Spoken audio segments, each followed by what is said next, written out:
لبيك اللهم لبيك لبيك لا شريك لك لبيك إن الحمد والنعمة لك والملك لا شريك لك لبيك اللهم لبيك لبيك لا شريك لك لبيك. حج بیت اللہ کے راستے کا سفر ہے، شوق کا سفر، محبت کا سفر، عقیدت کا سفر، ایک روحانی سفر، اور اس کے ساتھ ساتھ اسلام کا ایک بنیادی رکن، اللہ کی عبادت کا ایک بہترین طریقہ، ایک ذریعہ، ایک اجتماعی عبادت.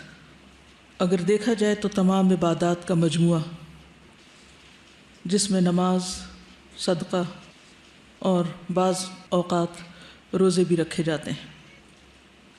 بدنی عبادت بھی ہے، مالی عبادت بھی ہے، روحانی عبادت بھی ہے، مسلمانوں کی اتحادی قوت کا ذریعہ بھی ہے، جس میں ہر سال تقریباً 20 لاکھ لوگ جو مختلف زبانیں بولتے ہیں، مختلف رنگ، نسل، علاقوں سے تعلق رکھتے ہیں، مختلف طرح کے مزاج رکھتے ہیں، متنوع دلچسپیوں کے مالک، مختلف طرح کے کھانے کھانے والے، ہر طرح کے اختلاف اور ہر طرح کے انواع کے باوجود ایک جگہ پر اکٹھے ہوتے ہیں، ایک وقت میں اکٹھے ہوتے ہیں، ایک طرح کے اعمال کر رہے ہوتے ہیں.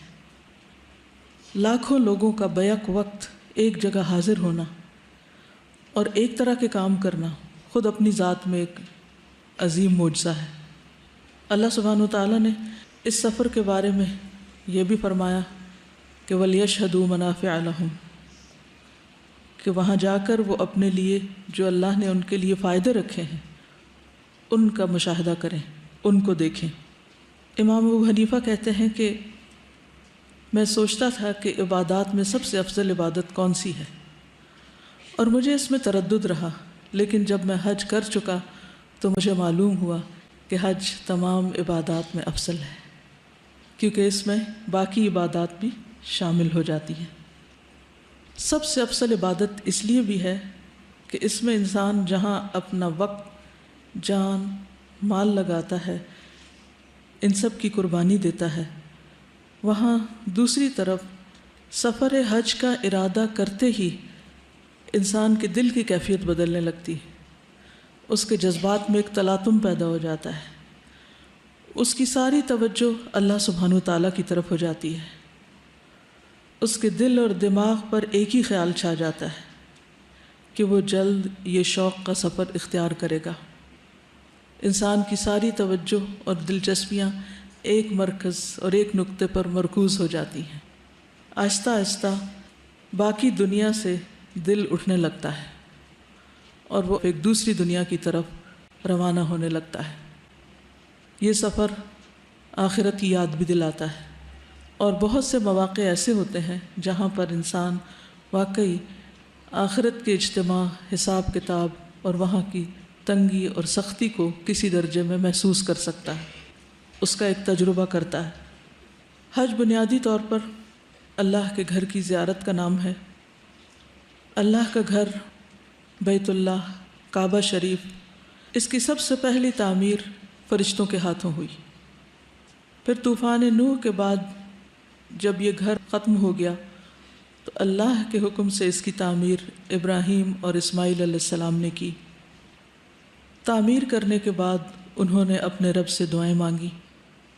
سورۃ البقرہ آیت نمبر 127 اور 28 میں آتا ہے، اور جب ابراہیم اور اسماعیل علیہ السلام بیت اللہ کی بنیادیں اٹھا رہے تھے تو انہوں نے دعا کی، اے ہمارے رب ہم سے قبول فرما، یقیناً تو سب کی سننے والا، سب کو جاننے والا ہے.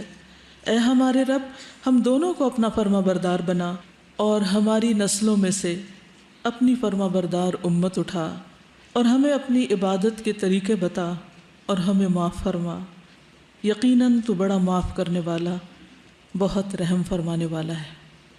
اللہ کے گھر کی تعمیر کے بعد اللہ سے معافی مانگ رہے ہیں.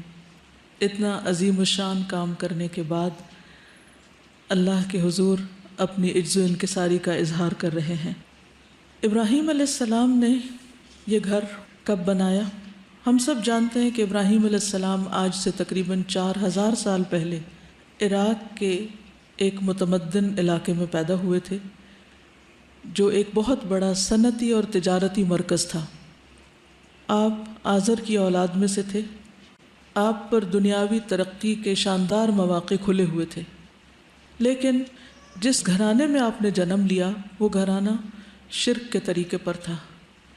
ابراہیم علیہ السلام کو اللہ تعالیٰ نے رشد و ہدایت سے سرفراز کیا تھا۔ انہوں نے اپنی قوم سے بتوں کی پوجا کے بارے میں سوال کرنا شروع کیے کہ تم ان ہستیوں کو کیوں پوجتے ہو جو نہ بول سکتے ہیں، نہ سن سکتے ہیں، نہ دیکھتے ہیں، اور نہ ہی تمہارے کسی کام آ سکتے ہیں۔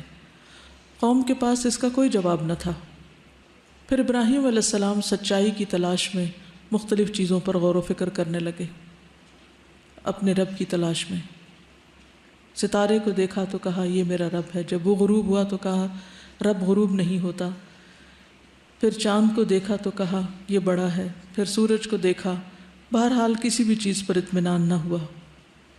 بالآخر انہوں نے اپنی قوم کو سمجھانے کے بعد ان کے طریقوں سے بغاوت کر لی، اور ایک دن جب ساری قوم اپنی عید کے روز جشن منانے کے لیے گئی ہوئی تھی تو انہوں نے پیچھے سے سارے بت توڑ دیے۔ یہ واقعہ اتنا بڑا تھا کہ جو سب کے نوٹس میں آیا۔ لوگ دوڑے دوڑے ان کے پاس آئے اور انہوں نے جواباً ان سے سوال کیے جس کے اوپر وہ ہکا بکا رہ گئے۔ ان کے پاس جواب نہ تھا کہ وہ ان بتوں کی عبادت کیوں کرتے ہیں۔ بہرحال انہوں نے اپنی قوم کو آخری بار سمجھایا، لیکن قوم نہ سمجھی۔ آپ بادشاہ کے دربار میں طلب کر لیے گئے۔ آپ نے بادشاہ کے ساتھ بھی مناظرہ کیا، نمرود کے ساتھ، اور مناظرہ کس بات پر تھا کہ تم اگر ہمارے ان بتوں کو نہیں پوچھتے تو تمہارا رب پھر کون ہے؟ تو انہوں نے کہا میرا رب وہ ہے جو زندگی دیتا ہے اور موت دیتا ہے۔ تو کہنے لگا میں بھی زندگی اور موت دے سکتا ہوں۔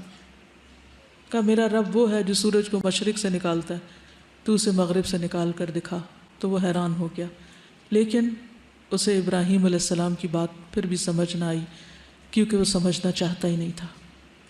بالآخر پوری قوم نے مل کر، عوام نے بھی اور حکومت نے بھی، سب نے مل کر ابراہیم علیہ السلام کے لیے آگ کا ایک الاؤ تیار کیا اور انہیں آگ میں پھینکا بھی گیا۔ لیکن اللہ کے حکم سے آگ ٹھنڈی ہو گئی اور ابراہیم علیہ السلام اپنے رب کے حکم سے اس علاقے سے ہجرت کر گئے۔ آپ کے ساتھ آپ کی اہلیہ سارہ اور بھتیجے لوط علیہ السلام بھی تھے۔ آپ اپنے رب کی طرف ہجرت کر گئے کہ اب میرا رب مجھے راہ دکھائے گا۔ وہاں سے آپ حران کے علاقے میں تشریف لے گئے، حران سے فلسطین کی طرف گئے، پھر وہاں سے تبلیغ کی غرض سے دوسرے علاقوں کی طرف روانہ ہوئے۔ مصر جانے کا اتفاق ہوا۔ وہاں پر حضرت سارہ کو بادشاہ نے ایک خوبصورت لڑکی دیکھ کر اپنے لیے مخصوص کرنا چاہا، لیکن اللہ کے حکم سے ایک ایسا معجزہ ہوا کہ بادشاہ ان پر قابو نہ پا سکا اور انہیں بخیر و عافیت ابراہیم علیہ السلام کے ساتھ رخصت کیا۔ نہ صرف یہ کہ رخصت کیا بلکہ ساتھ حضرت ہاجرہ کو بھی تحفے میں دیا۔ ابراہیم علیہ السلام اپنے مقصد کے لیے، یعنی اللہ کی توحید کی طرف بلانے کے لیے مختلف علاقوں میں جاتے۔ اس دوران 75 سال کی عمر میں، یا بعض روایات میں اس سے کچھ زیادہ سال کی عمر میں، اللہ تعالیٰ نے انہیں حضرت ہاجرہ سے ایک بیٹا عطا کیا، اسماعیل علیہ السلام۔ حضرت سارہ سے چونکہ اولاد نہیں تھی، لہٰذا حضرت سارہ اور حضرت ہاجرہ کا اکٹھا رہنا مشکل ہو گیا۔ تو اللہ کے حکم سے ابراہیم علیہ السلام حضرت ہاجرہ اور اسماعیل علیہ السلام کو لے کر مکہ آ گئے۔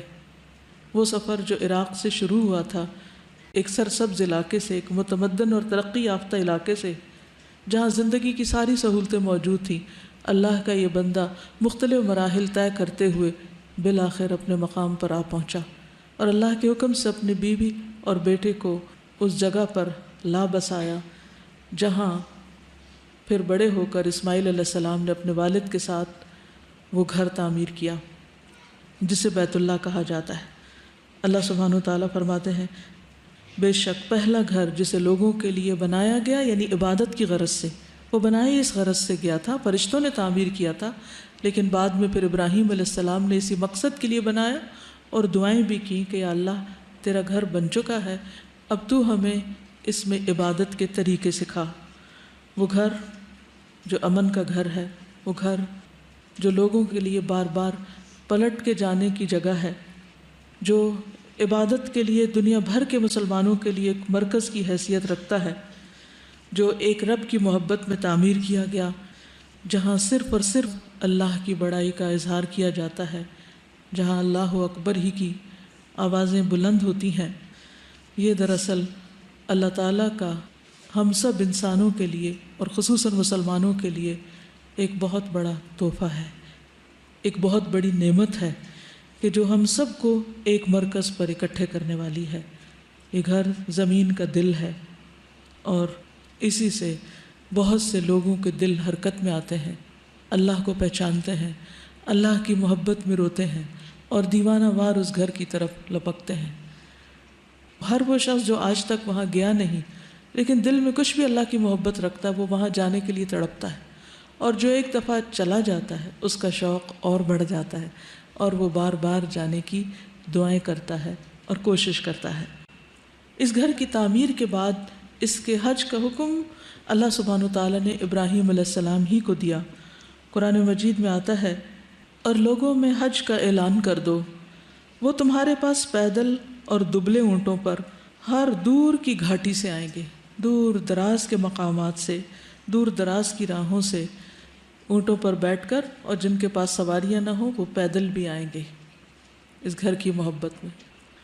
اس 4000 سال کی تاریخ میں کوئی ایک دن بھی ایسا نہیں رہا کہ جب لوگ اس گھر کی زیارت کے لیے دور دراز کے علاقوں سے جاتے نہ رہے ہوں۔ وہ گھر ہمیشہ آباد رہا، اور جو جو وقت گزرتا جا رہا ہے اس گھر کی آبادی میں اضافہ ہی ہوتا چلا جا رہا ہے، اور اس کی محبت اور اس کی طرف جانے کا شوق بڑھتا ہی چلا جا رہا ہے۔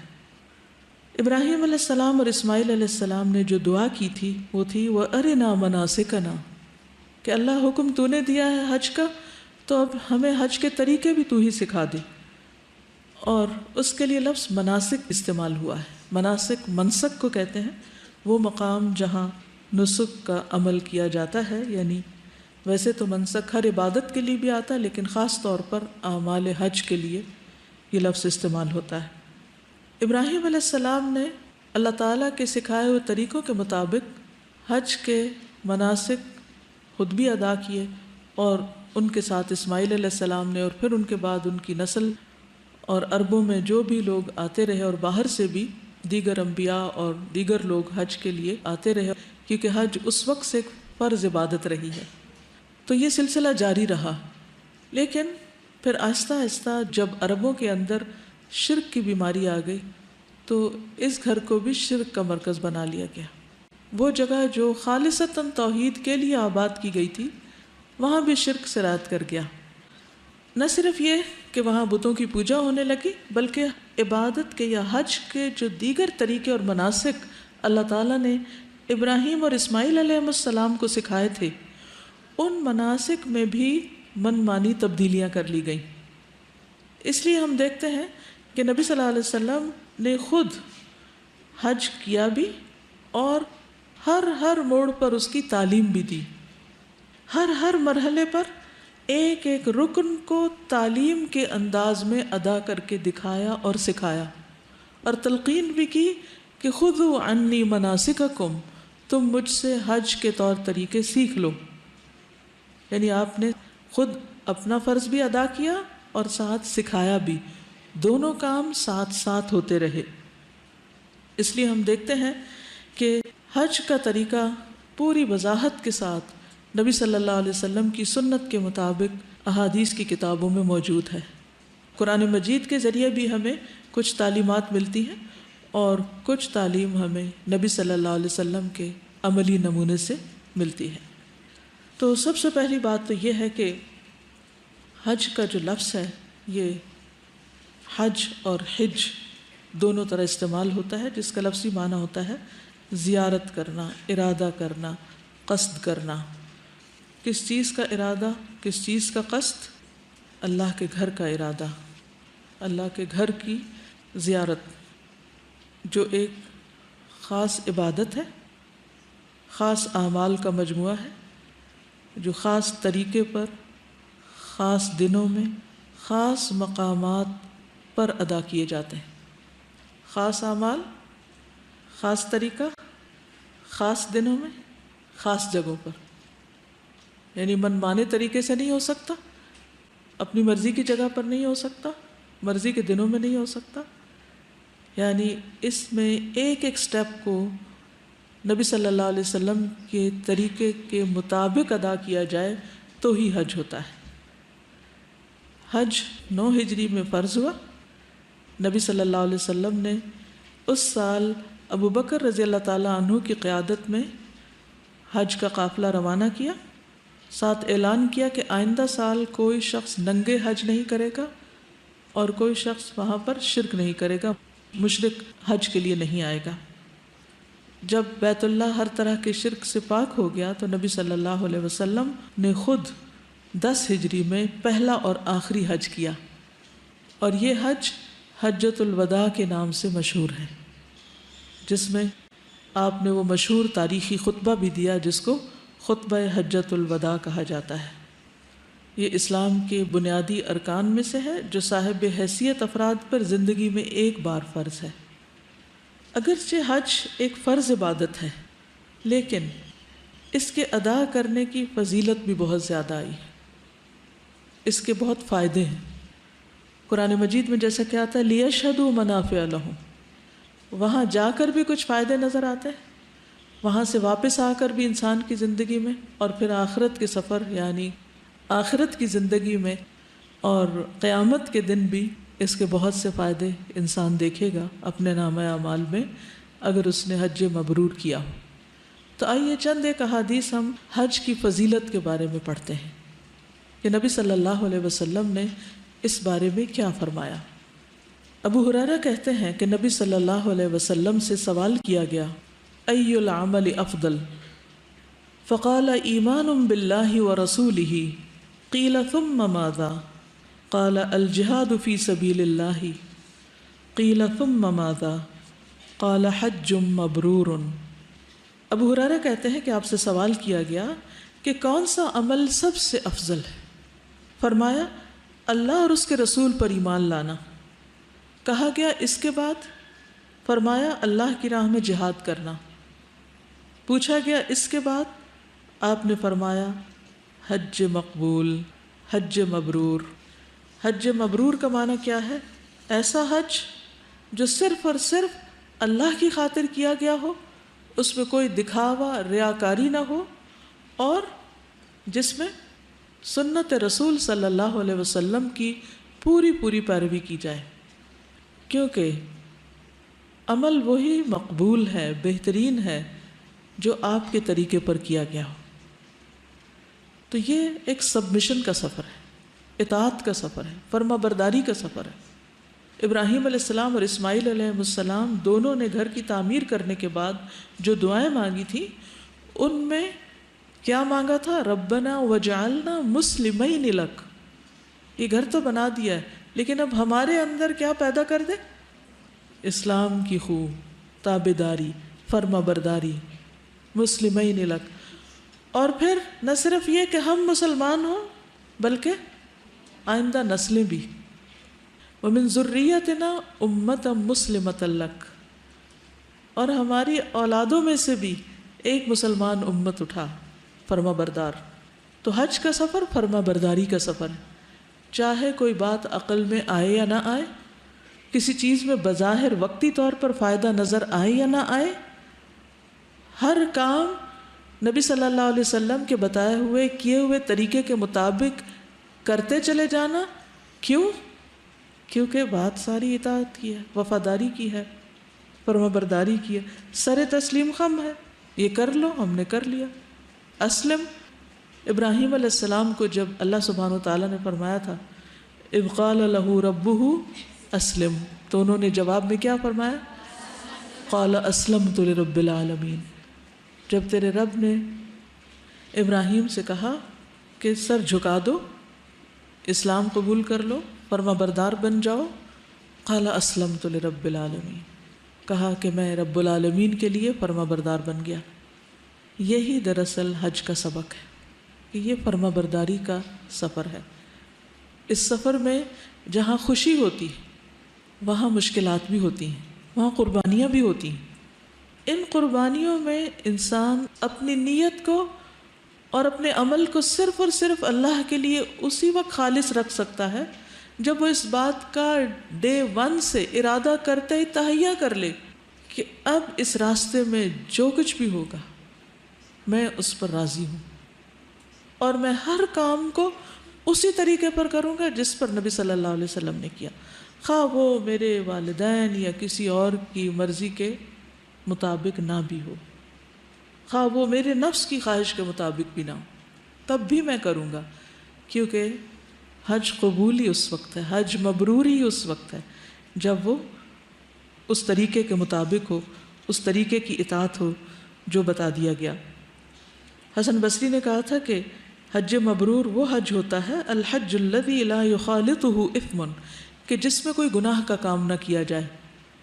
اللہ سبحانہ وتعالیٰ بھی قرآن مجید میں فرماتے ہیں فَمَنْ فَرَضَ فِيهِنَّ الْحَجَّ فَلَا رَفَثَ وَلَا فُسُوقَ وَلَا جِدَالَ فِي الْحَجِّ، کہ ان مہینوں میں جو حج کا ارادہ کر لے پھر فَلَا رَفَثَ، نہ کوئی شہوانی فعل کرے، وَلَا فُسُوقَ، نہ کوئی گناہ کا کام، وَلَا جِدَالَ، اور نہ کوئی لڑائی جھگڑا، فی الحج، حج میں۔ یعنی انسان کے اندر جو ٹمپٹیشنز ہوتی ہیں ان کو بھی کنٹرول کرے، انسان کے باقی اعضاء جو گناہ کرنا چاہتے ہیں ان پہ بھی نظر رکھے، اور خصوصاً زبان اور لوگوں کے ساتھ معاملہ اور رویہ، لڑائی جھگڑا، اس سے پرہیز کرے اور اس معاملے کو درست کرے۔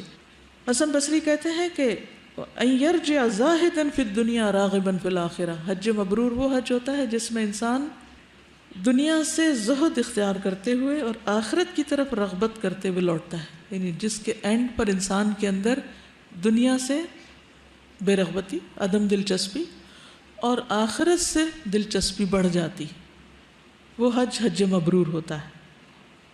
اس لیے ایک اور حدیث میں آتا ہے العمرۃ الی العمرۃ کفارۃ لما بینہما والحج المبرور لیس لہ جزاء الا الجنہ، متفق علیہ۔ عمرہ ان تمام گناہوں کا کفارہ ہے جو موجودہ اور گزشتہ عمرہ کے درمیان سرزد ہوئے، اور حج مبرور کا بدلہ جنت کے سوا کچھ نہیں۔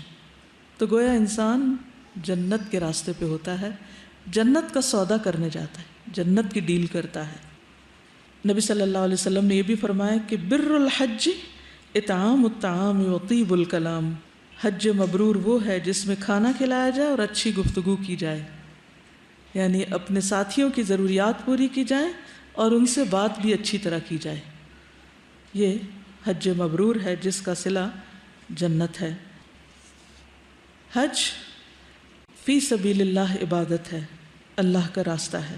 نبی صلی اللہ علیہ وسلم نے فرمایا ان الحج والعمرۃ من سبیل اللہ، بے شک حج اور عمرہ اللہ کا راستہ ہے، یعنی گویا انسان اپنے گھر سے نکل کر اللہ کے راستے پر چلتا ہے، صراط مستقیم پر چلتا ہے، جس کے اختتام پر اس کو کس چیز کا وعدہ دیا جاتا ہے؟ جنت کا۔ پھر سارے گناہوں کی معافی کا وعدہ کیا جاتا ہے۔ نبی صلی اللہ علیہ وسلم نے فرمایا ان الحج یہدم ما کان قبلہ، صحیح مسلم، حج گزشتہ سارے گناہوں کو مٹا دیتا ہے۔ نبی صلی اللہ علیہ وسلم نے فرمایا من حج للہ فلم یرفث ولم یفسق رجع کیوم ولدتہ امہ، جس نے اللہ تعالیٰ کی رضا کے لیے حج کیا اور اس دوران کوئی بیہودہ بات یا گناہ نہ کیا، وہ حج کر کے اس دن کی طرح گناہوں سے پاک لوٹے گا جس دن اس کی ماں نے اس کو جنم دیا تھا، یعنی جس دن وہ ایک بالکل نوزائیدہ معصوم پیارا سا بچہ دنیا میں آیا تھا، یعنی اللہ نے اس کو پیدا کیا۔ پھر حج فقر اور محتاجی کو دور کرنے کا ذریعہ بھی ہے۔ نبی صلی اللہ علیہ وسلم نے فرمایا تابعوا بین الحج والعمرۃ فإن المتابعة بینہما تنفی الفقر والذنوب کما ینفی الکیر خبث الحدید، سنن ابن ماجہ۔ پے در پے حج اور عمرہ کرو، بے شک یہ دونوں فقر اور گناہوں کو اس طرح دور کر دیتے ہیں جس طرح بھٹی لوہے کے میل کو چیل کو دور کر دیتی ہے۔ پھر حاجی اللہ کی ضمان میں ہوتا ہے، رسول اللہ صلی اللہ علیہ وسلم نے فرمایا ثلاثۃ فی ضمان اللہ عز وجل، 3 لوگ اللہ کی ضمانت میں ہوتے ہیں، یعنی اللہ کی حفاظت میں ہوتے ہیں۔ اللہ کی کسی مسجد کی طرف نکلنے والا، اللہ کے راستے میں جہاد کے لیے نکلنے والا، اور حج کی ادائیگی کے لیے نکلنے والا۔ پھر کمزور کا جہاد بھی ہے یہ۔ رسول اللہ صلی اللہ علیہ وسلم نے فرمایا بوڑھے، بچے، کمزور اور عورت کا جہاد حج اور عمرہ ہے۔ حسن بن علی سے روایت ہے، ایک شخص نبی صلی اللہ علیہ وسلم کے پاس آیا اور کہنے لگا میں بزدل اور کمزور ہوں، یعنی جہاد نہیں کر سکتا۔ تو آپ نے فرمایا ہلم الی جہاد لا شوکۃ فیہ الحج۔ صحیح الترغیب والترغیب کی روایت ہے، ایسے جہاد کی طرف آؤ جس میں کوئی تکلیف اور اذیت نہیں، اور وہ حج ہے۔ ام المومنین حضرت عائشہ کہتی ہیں میں نے نبی صلی اللہ علیہ وسلم سے جہاد کی اجازت مانگی، یعنی حضرت عائشہ، جب اس کی اتنی فضیلت تھی تو ان کو بھی شوق آیا، تو آپ نے فرمایا جہادکن الحج، تم عورتوں کا جہاد حج ہے۔ حضرت عائشہ کہتی ہیں کہ ازواج مطہرات نے نبی صلی اللہ علیہ وسلم سے جہاد کی اجازت مانگی تو آپ نے فرمایا نعم الجہاد الحج، حج بہت ہی عمدہ جہاد ہے۔ حضرت عائشہ سے روایت ہے میں نے کہا اے اللہ کے رسول صلی اللہ علیہ وسلم، کیا ہم لوگ آپ کے ساتھ جہاد کے لیے نہ جایا کریں، کیونکہ میں نے پورے قرآن میں جہاد سے زیادہ افضل عمل نہیں پایا۔ آپ نے فرمایا لا ولکن احسن الجہاد واجملہ حج البیت حج مبرور۔ سنن النسائی کی روایت ہے، نہیں بلکہ تمہارے لیے افضل ترین اور سب سے زیادہ بہتر جہاد بیت اللہ کا حج ہے، جو کہ حج مبرور ہے۔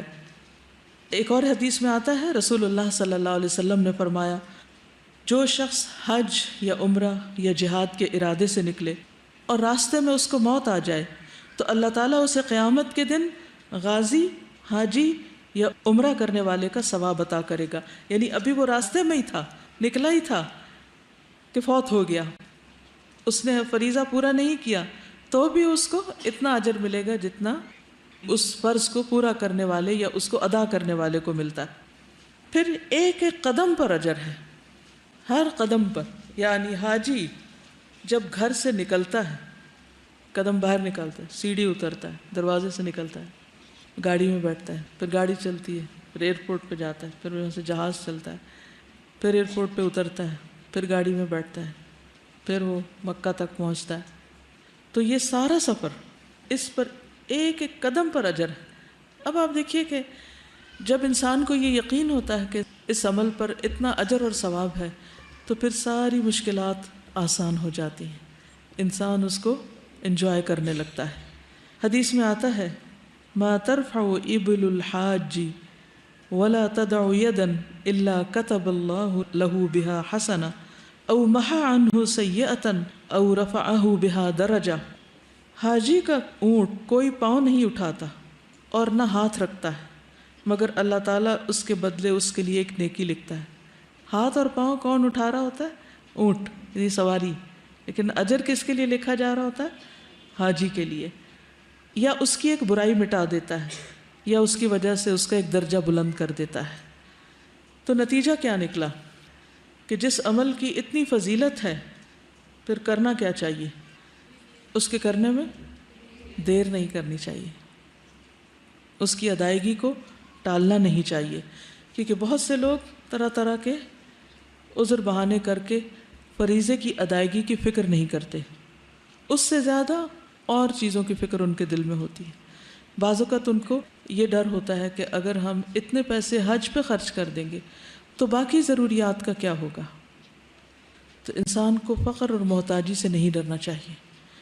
حیرت کی بات ہے انسان اس سے ڈر رہا ہوتا ہے اور اللہ سبحانہ و تعالیٰ کیا بتاتے کہ حج فقر دور کرنے کا ذریعہ ہے، تم اللہ کے راستے میں خرچ تو کرو، اللہ تعالیٰ تمہیں اس سے بہتر عطا کرے گا۔ پھر چونکہ یہ گناہوں سے معافی کا ذریعہ ہے اور معافی مانگنا اور معاف کرانا اپنے آپ کو بہت ضروری ہے، اس لیے بھی انسان کو فوری طور پر حج کا ارادہ کر لینا چاہیے، اس کی نیت کر لینی چاہیے، اس کے لیے کوشش کرنی چاہیے۔ ایک اور اہم پوائنٹ کہ حج اور عمرہ دعاؤں کی قبولیت کا ذریعہ ہے، ایک بہت اہم چیز۔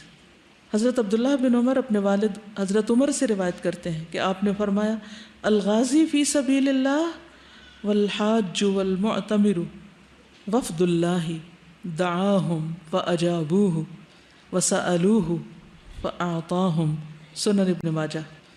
غازی فی سبیل اللہ، حج اور عمرہ ادا کرنے والے اللہ تعالیٰ کے مہمان ہیں۔ اللہ تعالیٰ نے ان کو بلایا اور انہوں نے حکم کی تعمیل کی اور انہوں نے اللہ سے مانگا تو اللہ نے ان کو عطا فرما دیا۔ یعنی وہ جو دعائیں کرتے ہیں اللہ تعالیٰ ان دعاؤں کو قبول کر لیتے ہیں، کیونکہ مہمان کا ایک خاص اکرام ہوتا ہے، اس کا مطالبہ مانا جاتا ہے، اس کی ضرورت پوری کی جاتی ہے۔ تو جو شخص اللہ کے راستے میں نکلتا ہے اس کے لیے بھی یہی فضیلت ہے، یا یہی اس کا اجر ہے، یا اس کے لیے یہی اعزاز ہے۔ یعنی یہ اس سے ہوا ہے، اور راستہ حالانکہ کھل گیا۔ آخرت کے لیے جو دعائیں کی تھی وہ تو بہت زیادہ تھیں، دنیا کے لیے تو پھر بھی مانگتے ہوئے انسان کو ایک شرم سی آتی ہے کہ اللہ کے حضور وہاں جا کے اور کیا مانگ رہے ہیں۔ اس کے باوجود تو میں اکثر لوگوں سے کہتی ہوں کہ اگر لوگوں کو یہ پتہ چل جائے کہ اس سے کتنی زیادہ دعائیں قبول ہوتی ہیں تو وہ صرف دنیا مانگنے کے لیے بھی شاید ادھر ہی جائیں۔ گڈ جی۔ میں یہ بک پڑھنے سے پہلے اپنی نیت انالائز کری تھی جب لکھ رہی تھی باتیں، تو میں نے یہ سوچا کہ پڑھنی تو ہے تو کیوں نہ اس نیت سے پڑھی جائے کہ اللہ پاک یہ تیاری کر رہے ہیں حج جانے کے لیے۔ اچھا، تو ہم سب انشاءاللہ یہ نیت کر لیں کہ جب بھی حج پہ جائیں گے یہ بک ساتھ لے کے جائیں گے، اور اس طرح لکھیں کہ یہ ہمیں دوبارہ وہاں پہ بھی پڑھانی پڑے اور خود بھی یہ ہمارے کام ہے انشاءاللہ۔ تو اس موقع پر ایک آپ ایکٹیویٹی کر سکتے ہیں یا ایک کام کر سکتے ہیں، یا آپ کا ہوم ورک ہے کہ آپ اپنے خاندان کے جو صاحب حیثیت لوگ ہیں جنہوں نے ابھی تک حج نہیں کیا ان کو فون کر کے پوچھیں کہ وہ کب حج کر رہے ہیں۔ یہ نہیں کہ پولیس مین والی انویسٹیگیشن، بلکہ بہت پیار سے، اور آپ یہ بتا سکتے ہیں کہ آج میں نے حج کے بارے میں یہ حدیث سنی ہے، اور ان میں سے کوئی ایک حدیث آپ انہیں بتا سکتے ہیں کہ اتنی دعائیں قبول ہوتی ہیں، محتاجی دور ہوتی ہے، اللہ کی محبت دل میں آتی ہے، ایمان میں اضافہ ہوتا ہے، اور بہت سے فائدے جو آپ کے ذہن میں خود آ رہے ہوں۔ اور پھر سب سے بڑی بات یہ کہ اللہ نے ہم کو اپنی عبادت کے لیے پیدا کیا، اور یہ عبادات میں سے ایک افضل عبادت ہے، تو ہمیں اس کو فریضہ سمجھ کر بھی ادا کرنا چاہیے کہ یہ صرف ایک پکنک نہیں، یا صرف ایک رسم نہیں، سب جا رہے ہیں تو بھیڑ میں ہم بھی شامل ہو جائیں، ایسی بات نہیں، بلکہ پورے شعور کے ساتھ فریضے کی ادائیگی کے طور پر بھی اس کو ادا کریں۔ السلام علیکم۔ وعلیکم السلام۔ دعائیں تو ہماری یہاں پر بھی قبول ہوتی ہیں، لیکن جب میں حج کرنے گئی تو وہاں پہ اس کا اتنا مطلب پریکٹیکلی دیکھا کہ ابھی دعا دل کے اندر آدھی ہوئی ہوتی تھی، دعا بھی پوری نہیں مانگی ہوتی تھی اور فوراً سے قبول ہو جاتی تھی۔ بالکل، یعنی بعض اوقات آپ کے دل میں بس خواہش ہی آتی ہے، بس آپ کو پیاس لگی اور آپ کا دل چاہ رہا ہے کہ اٹھ کے زمزم پئیں، لیکن آپ کو کچھ رش محسوس ہو رہا ہے یا کوئی بھی وجہ ہے کہ آپ، تو اتنے میں آپ دیکھتے ہیں کہ کوئی آپ کا کندھا تپا کے کہتے ہیں زمزم پینا۔ جی آپ بولیے۔ میں یہ سوچ رہی تھی کہ جیسے کہ کسی دکان کے اوپر ایک وہ ٹیگ لگا دیتے کہ یہاں پہ سیل ہوگی اور آپ لوگ آ جائیں، اتنی 50%، 70%، 95%، تو ہم لوگ جو ہے ایون دوسرے لوگوں سے پیسے لے کے بھی کہتے ہیں کہ ذرا ہم بھی وہاں کا جو ہے نا ایک دفعہ دیدار کر رہے ہیں۔ تو ہم لوگ یہ نہیں سوچتے کہ یہ بھی ایک ایسی اپرچونٹی ہے جہاں پہ ہمیں اتنے سارے فائدے مل رہے ہیں، تو کیوں نہ ہم اپنے پیسوں کی سیونگ اس نیت سے کر لیں، جو ہم لوگ ایکسٹرا پیسے ضائع کرتے ہیں ایک باکس بنائیں اس میں ڈالتے جائیں، اور کہ یہ میں نے حج کرنا ہے۔ یقین رکھیے کہ وہ سب واپس لوٹیں گے آپ کے پاس، سب واپس آئیں گے آپ کے پاس۔ میں نے جو نوٹس کیا کہ میز میں جب عمرہ کرنے گئے تو اس سے پہلے ان کے مطلب غصہ میرا بہت آتا تھا، جب وہ عمرہ کر کے واپس لوٹے تو میں کہ یہ چیز خاص طور پہ نوٹس کی کہ وہ جو کیفیت تھی نا وہ چینج ہو چکی تھی۔ یعنی عادات کی اصلاح بھی ہوتی ہے، عبادات کی پابندی کا بھی انسان عہد کرتا ہے۔ بہت سے لوگ جو پہلے نماز نہیں پڑھتے وہ حج کرنے کے بعد نماز کی پابندی شروع کر دیتے ہیں، زکوٰۃ جو نہیں دیتے وہ زکوٰۃ دینے لگتے ہیں، اپنے دیگر فرائض کو ادا کرنے لگتے ہیں، ان کے اندر واقعی ایک تبدیلی آتی، تو یہ تبدیلی کا سفر بھی ہے۔ تو حج کا لفظی معنی ہوتا ہے قصد کرنا یا ارادہ کرنا، اور اصطلاح میں شریعت کے مقرر دنوں میں مخصوص مقامات پر حاضر ہو کر مقررہ عبادات کی ادائیگی کو حج کہتے ہیں۔ یہ بنیادی ارکان میں سے ایک رکن ہے۔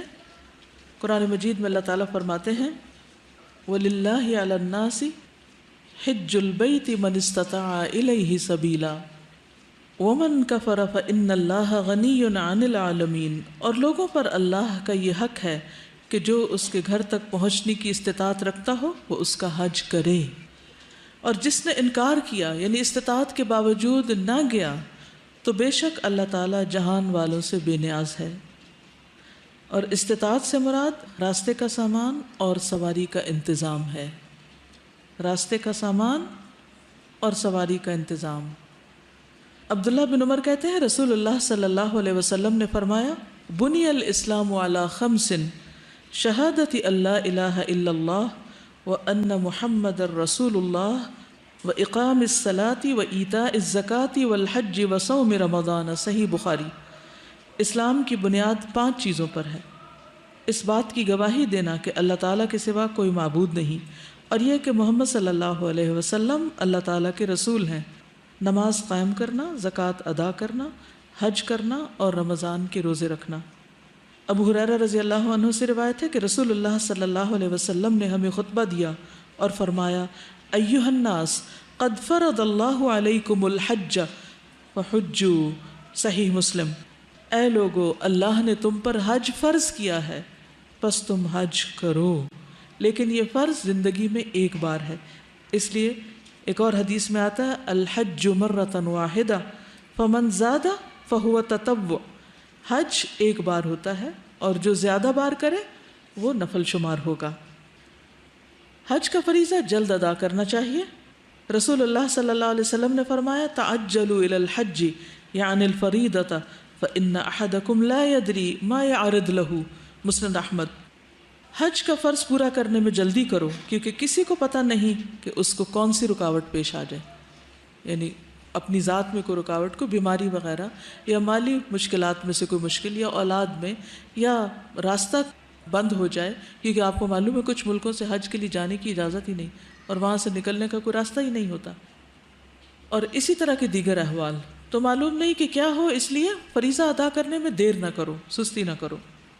ایک اور روایت میں آتا ہے من اراد الحج فلیتعجل فإنه قد یمرض المریض وتضل الضالۃ وتعرج الحاجۃ، مسند احمد۔ جس شخص کا حج کا ارادہ ہو اسے یہ ارادہ جلد پورا کر لینا چاہیے، کیونکہ بعض اوقات سواری گم ہو جاتی ہے، کبھی کوئی بیمار ہو جاتا ہے، کبھی کوئی ضرورت آڑے آ جاتی ہے، تو اس وجہ سے انسان پھر فرض ادا نہیں کر سکتا۔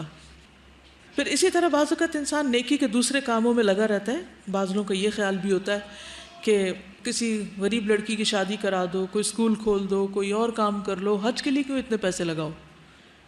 لیکن بات یہ ہے کہ باقی نیکی کے کام باقی اوقات میں، اور اللہ کے اس حکم کی ادائیگی فریضہ مقرر ہوتے ہی، یعنی جو ہی انسان صاحب حیثیت ہوتا ہے حج فرض ہو چکا ہوتا ہے، تو اس وقت جب ایک فرض آپ پر واجب ہو چکا، لازم ہو چکا، ذمے آ چکا، تو اس وقت اس طرح کی باتیں نہیں سوچنی چاہیے۔ نیکی، خیر اور بھلائی کے اور بہت سے کام ضرور ہیں، لیکن فریضہ اپنی جگہ ہے، تو فریضے کی ادائیگی کسی اور طریقے پر نہیں ہو سکتی، یعنی کسی کی شادی کروا کے یا کوئی یتیم خانہ کھول کے حج کا فریضہ ادا نہیں ہوتا۔ حج کا فریضہ حج کی ادائیگی سے ہی ہوتا ہے، اس لیے ہر کام کا ایک وقت مقرر ہے، ایک موقع ہے، اور اس کو اس کے موقع پر کرنا ضروری ہے۔ اگر انسان اس موقع پر وہ کام نہیں کرتا تو اس کی وجہ سے پھر اور بہت سی خرابیاں پیدا ہونے لگتی ہیں، اور وہ خرابیاں جب عام ہو جاتی ہیں تو یتیم خانے بھی بند ہو جاتے ہیں اور باقی نیکی کے کام بھی بکھر کے رہ جاتے ہیں۔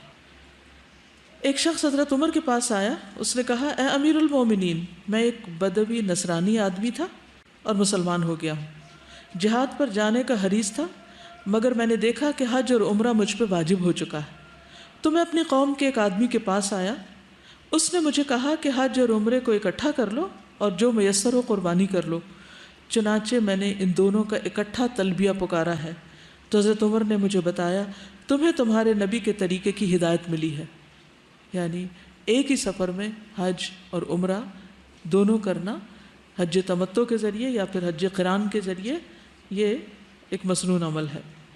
پھر یہ کہ استطاعت ہو تو فریضہ حج کے بعد بھی 5 سال کے بعد حج کرنے میں کوئی مذائقہ نہیں، بلکہ فضیلت ہے. صحیح ابن حبان میں آتا ہے جس بندے کو میں نے جسمانی صحت اور مال دیا پھر اس پر 5 سال گزر جائیں اور وہ میری طرف نہ آئے تو وہ محروم ہے. یعنی انسان استطاعت کے باوجود اگر اس بات کا شوق نہیں رکھتا تو بہت سی خیر سے محروم رہ جاتا ہے. تو خلاصہ یہی ہے کہ انسان کو کسی بھی قسم کی رکاوٹ پیش آنے سے پہلے فریضہ ادا کر لینا چاہیے. دوسری نیکیاں اپنی جگہ لیکن فریضہ اپنی جگہ، اور باقی اپنی صحت، سلامتی، خیر اور عافیت اور بھلائی، دعاؤں کی قبولیت اور دیگر فوائد کے لیے انسان جب بھی اسے اللہ تعالیٰ استطاعت دے، موقع ہو، تو وہ اللہ کے گھر کی طرف روانہ ہو جائے. چلیے اب اجازت. سبحانک اللہم و بحمدک، اشہد ان لا الہ الا انت، استغفرک و اتوب الیک. السلام علیکم ورحمۃ اللہ وبرکاتہ. لبيك اللهم لبيك، لبيك لا شريك لك لبيك.